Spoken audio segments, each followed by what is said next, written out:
Off the top tonight at 6 o'clock, a family heartbroken following the death of a 24-year-old man who was shot and killed by Homestead police. Family members say he had a history of mental illness. And the officer who fired the deadly shot says that she had no other choice but to shoot. And Local 10's Roy Ramos spoke with the family, joining us live now with what led up to it all. Roy.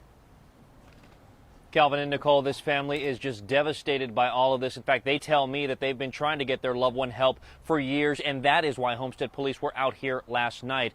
Unfortunately, that's also when one of those Homestead police officers was forced to fire.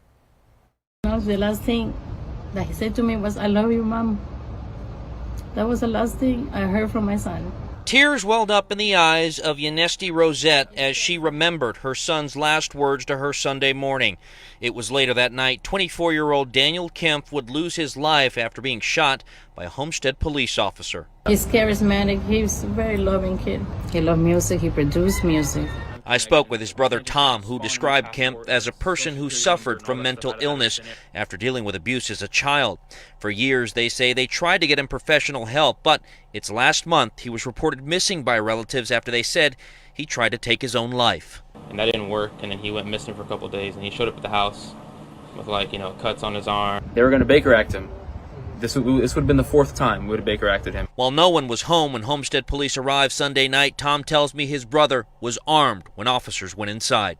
He had a really small kitchen knife, something you would cut bread with. Investigators said there was a confrontation. Kemp was allegedly tased twice before police said one of their officers was forced to fire. And he's 5'7", he's 150 pounds, he'd been starving himself.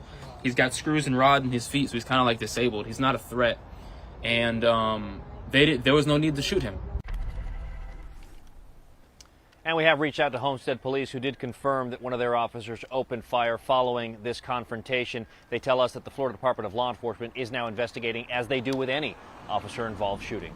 For now, here in Homestead, Roy Ramos, Local 10 News. Just an awful situation. Roy, thank you.